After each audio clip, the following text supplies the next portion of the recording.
All right, welcome back to another episode of Watch and Shoes. The watch is the Invicta hybrid, Venom and Subaqua, I believe. Yeah, definitely Subaqua and Venom hybrid. Combination of both watches. The bottom, as you can see, the signature Subaqua, and the top, the signature Venom rotating, functioning bezel. Inside you have a master calendar, day, date, day of the week. Not a perpetual calendar. You still have to let it know when it's 31 days or 30 days or 28 days. For the shoe, we have the Balenciaga. This one was one of the first shoes that I did a review on early on, about 100 videos ago. And you can scroll down and see that.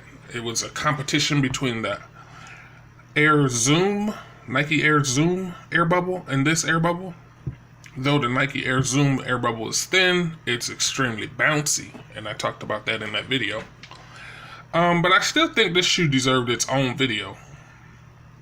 So I'm definitely going to go ahead and do a review on this shoe by itself. I think as time grows, I start to respect this air bubble even more than when I initially said I'll put up the money for it and grab it solely based on the fact that it had such an enormous air bubble. But now I'm really starting to look at this shoe as kind of like the king of air bubbles. Even though Nike's been around, I think, much longer than Balenciaga. I've done no research on that, but I just assume that they've been making shoes longer because I've only just recently, within the past 5-10 years, heard of Balenciaga. Definitely, I'm sure Nike's been making air bubbles in shoes longer than Balenciaga. But Balenciaga really stormed the world with this shoe and made this enormous, ginormous, full-blown front to back, left side to right side air bubble. An air bubble which put Balenciaga on the map for me. I've seen their shoes in high-end retail stores. Never liked them. But this one was a completely different picture because I've always liked air bubbles.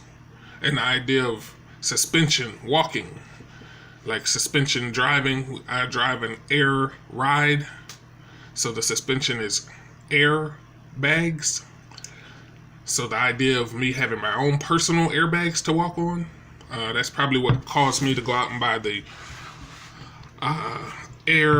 Nike Air Vapor Max that I did a review on. You can also scroll down and see that one. That was the whole cut leather Vapor Max. But yeah, I've really been a fan of air bubbles. And as time goes on, like I said, this one is getting more and more respect. I just got a Nike 720 Air Max shoe. Extraordinarily comfortable.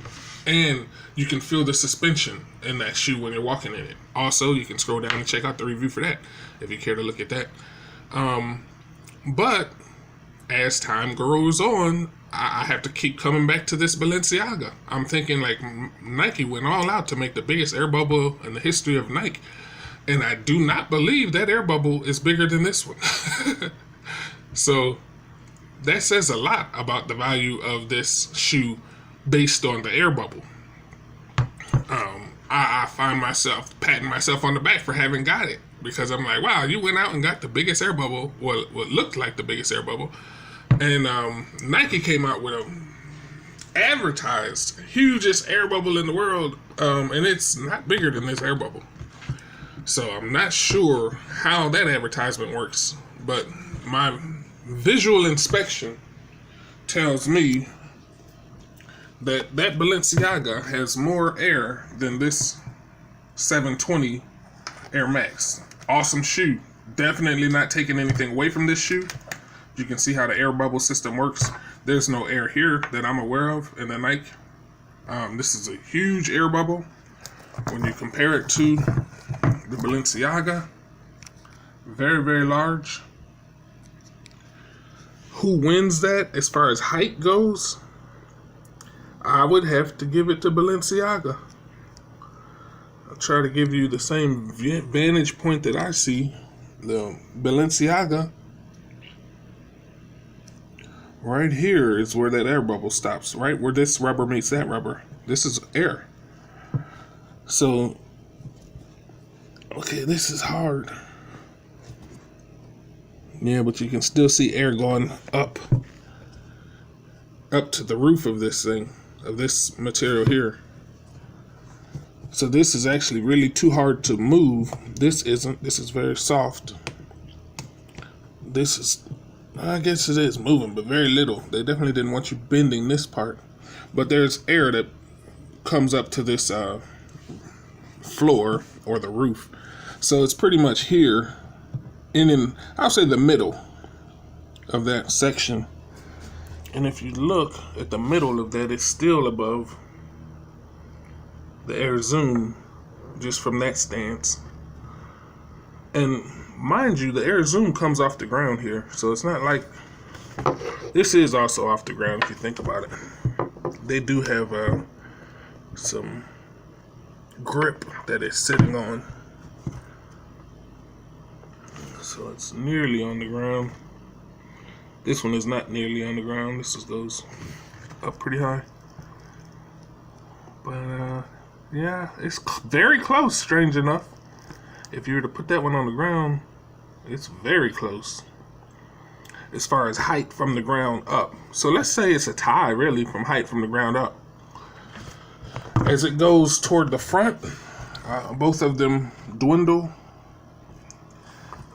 They're telling us that this is air here. I'm finding that hard to believe without them showing that it's air. They say front to back, but if you look really closely on this, it pretty much shows you that it's ending right there.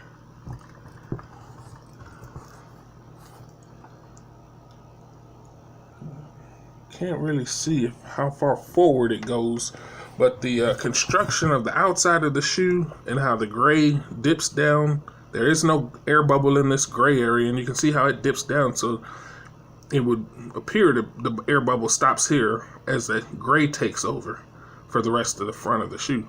Also, the indentation is right along where that air bubble stops. That air bubble doesn't bend, and that is where the, it's not back here where it usually would be. It goes all the way up to where that stops, and that's where your lines start for your creased leather. So, over to the Balenciaga, you can see the air going through, and I mean all the way to the front of the shoe. So, if you don't see it on there, you can look underneath and see it goes to the very tip of the shoe with this see-through sole. I feel like when you doing it big, you want people to see it. So that's a vantage point for Balenciaga with respect to how much air is in the bottom of the shoe. Left to right, front to back visibility of the air. Well, this is the outside rim, basically. So I can't imagine that there's more air in this outside rim shoe than there is front to back all over shoe. So very close call. Very nice shoe by Nike, but I don't agree that that is the biggest air bubble. I would have to say this has got to be the biggest air bubble. Visually, at least, it's definitely the biggest air bubble. There may be some stats and some numbers that I'm not aware of. Some finagling of the numbers that cause Nike to say that's the biggest. But yeah, so like I said, as time goes on, this shoe gets cooler and cooler. It was already pretty cool. You have some suede here, some standard calf leather here, back to suede leather. It's very, very hard to tell that that's suede, but you can only by the touch do you notice, okay, it's a little bit raised. That might be nubuck. I'm not sure what that would be called, but and how easily it is dirtied. It gets dirty easily because of the suede. You can't, suede is kind of finicky. It's a lot harder to take care of than typical leather. But not much else to say about this shoe. Very comfortable, of course, on the inside. The walking was not bouncy at all, even though you can see the bending of this see-through material. It does not bounce like the 720 or the Zoom Air, full-blown Zoom Air.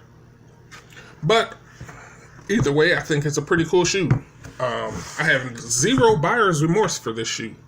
There are shoes that cost a fraction of what this shoe costs, and I have buyer's remorse for some of my shoes, but I don't for this one. One other positive about this shoe is I live in Atlanta. I've never seen anyone wearing this shoe.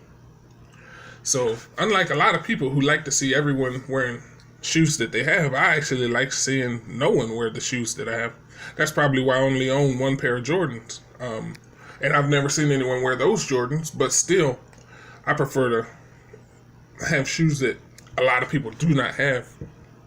I know I was walking around in New York with this shoe, and it caused a lot of people who I do not know to start a conversation with me. Unfortunately, a lot of that conversation was about the price. People wanted to know how much I paid for these shoes, which is a strange thing. I remember I got out of a taxi cab in Egypt, and I took one foot out to step out of the taxi cab, and before that foot hit the ground, someone asked me, how much did that shoe cost? And I was like, whoa, I think I overdressed,